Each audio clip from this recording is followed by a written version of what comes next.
mean, obviously, tough day for us. Give Purdue all the credit in the world.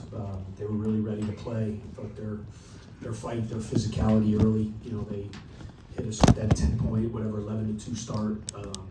That's been a real issue with us. Kind of the last couple games, we got to figure that out. We've been getting off to really poor starts, not only just energy-wise. And I was really surprised about that with my team, honestly.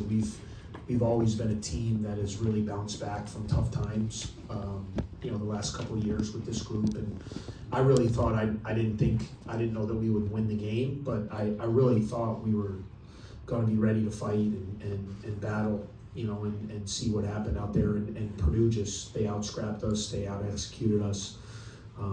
Obviously they have some tremendous players. Braden is a great player and sets the tone.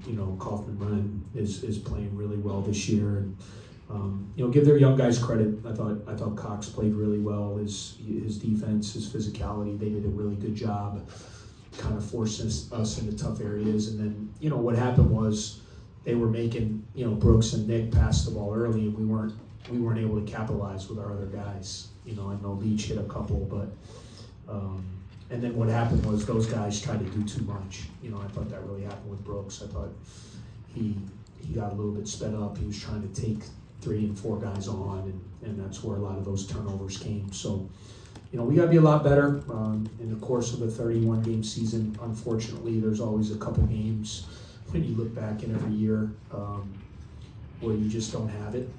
And, we didn't have it today.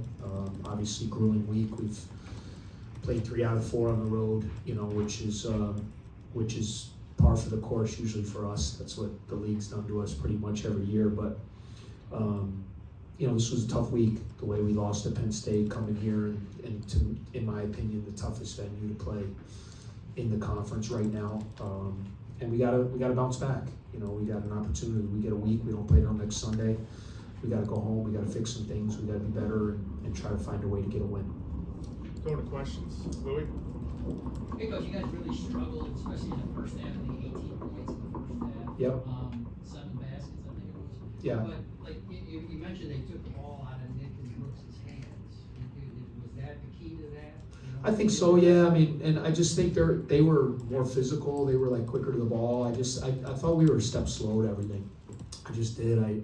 I just didn't see our normal kind of, and give Purdue the credit. I mean, a lot of times, honestly, guys, when you lose a game, a lot of times coaches will kind of just talk about how poorly their team played, but you don't realize there's also a really good team that kind of makes you play that poorly. And, they had a good game plan. They're physical. They have veteran guys. They were smart. I got to find a way because, Brooks and Nick, are really physical drivers. And, I got to really examine the film. And, that's 2 games in a row where Brooks, he gets 3 free throws the other night. And their best player the other night gets 16 on hand checks.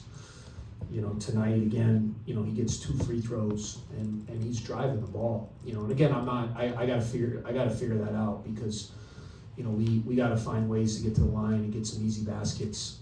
I thought there was a number of times in there where, for whatever reason, give them credit, the referees said they were playing good defense. So we got to take that for what it is. But, we need other guys to be able to lessen the pressure. I honestly thought, guys, the biggest play of the game was, you could look at, we had settled into the game a little bit, and it was at 8, and we got a steal, and Leach had a breakaway, and Heidi had a hustle play, and he came back, and instead of Leach getting a dunk, he fouled him. And, instead of getting the 2 points to cut it to 6, we go to the line, he missed both. They came down, made a 3, and then got a steal and got a layup. So instead of the game being 6, it was 13. Like that, and then we never recovered from those 2 possessions. Honestly, that was the rest of the half, and then I think it got it to 27-14 maybe at that time, and then the rest of the half, they get up 23, and you're just not coming back from 23 down at half in here against a team like that. So we got some things we got to figure out for sure. I told the guys in there though, we're 15 games in, we're 10-5. We got 16 league games left, so.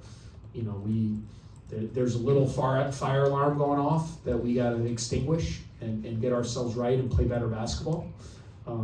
But everything's still right in front of us, and we got to learn from today, and we got to go home, and it's got to be all hands on deck next Sunday. And that's a game. We get back home. Like in this league, you got to take care of home. As you guys know, it's really hard to win on the road in this league, and we just saw that this week. I mean, we went to Purdue saw that. They went to Penn State and lost like we did today there.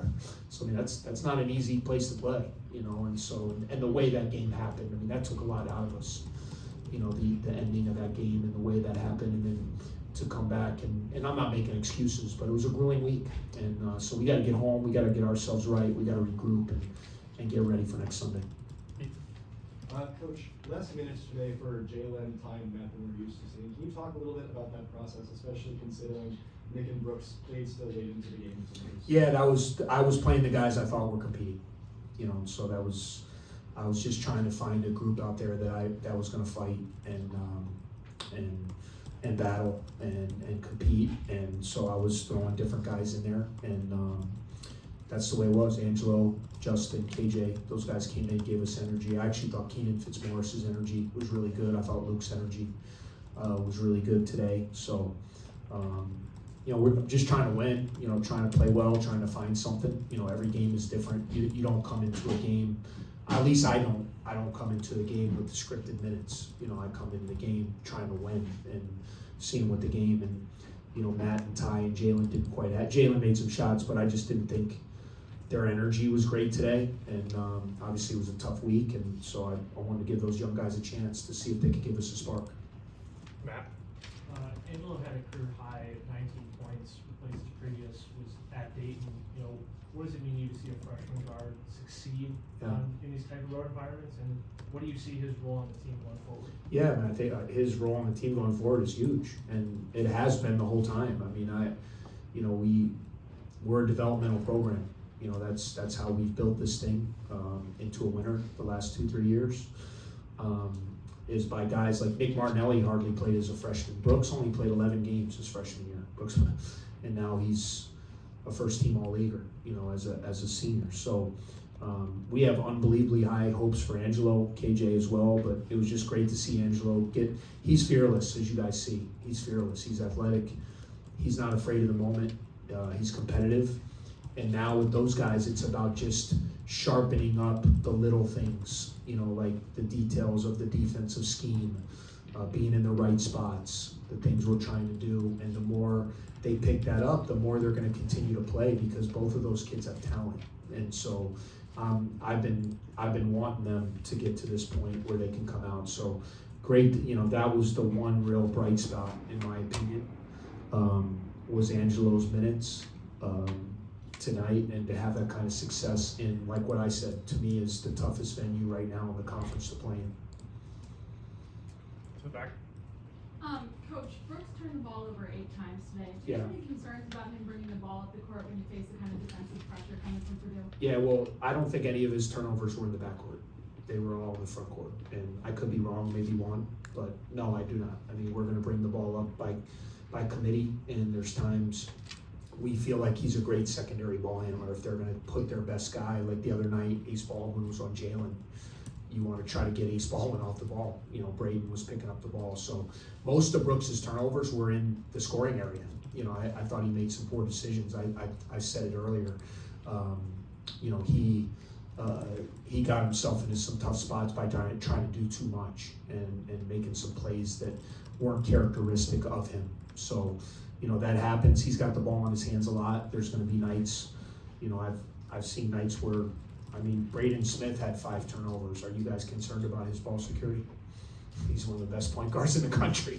So we can talk a little bit too much about that. We didn't lose the game today because of turnovers. We lost because Purdue had more fight. They were ready to go right from the beginning. They brought it to us, and they hit us with that first punch in the first 15 minutes that we could never recover from. Time for a couple more questions in the middle. Nathan Baird from Indy Star. Miles Colvin, number 5 for them, hit a couple threes today, and 1 of 16 coming in. I was just curious, how did that look on your scouting report? How do you handle that as a coach when a guy who has demonstrated a capability there is in such a rut? Yeah, I mean, he made a couple big shots there in the corner. I think the 1-3 was right off the play I was talking about after Leach missed 2 free throws. You know, I think that was him. on that next possession who came down and hit the three.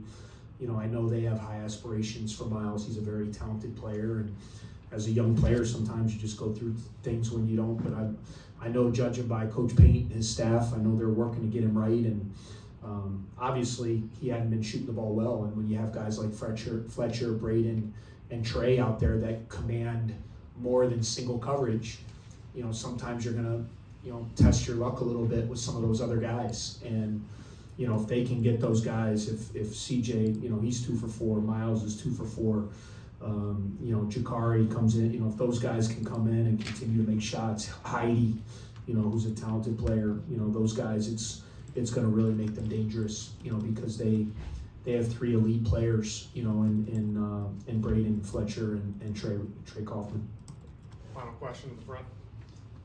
Kind of going off of that, CJ and Miles on Brooks. You mentioned the 3 guys, they take a high volume of shots. They could expend maybe more energy guarding Brooks than having to be a part of the offense. Yeah. How much did that maybe disrupt things a little bit, that there's 2 different totally type of athletes, sizes, and looks that were on him? Well, let's not get it twisted. They didn't guard him one-on-one. They guarded Brooks with about 3 guys. So they did a good job. And you know, they worked hard. They did a good job. They made him work. But if you watch the film, he was double and triple teamed every time he attacked. And that was smart, because look what Brooks has been doing. You know, they were playing the percentages as well. They wanted him to be a passer, and they wanted to test our other guys, and we didn't make them pay. But those guys did a good job. They pressured him. They tried to get into his lay. I don't want to diminish what they did, but it wasn't like, let's just play him one-on-one. That was a team defensive game plan that they executed very well. All right, that'll wrap us up. Thank you.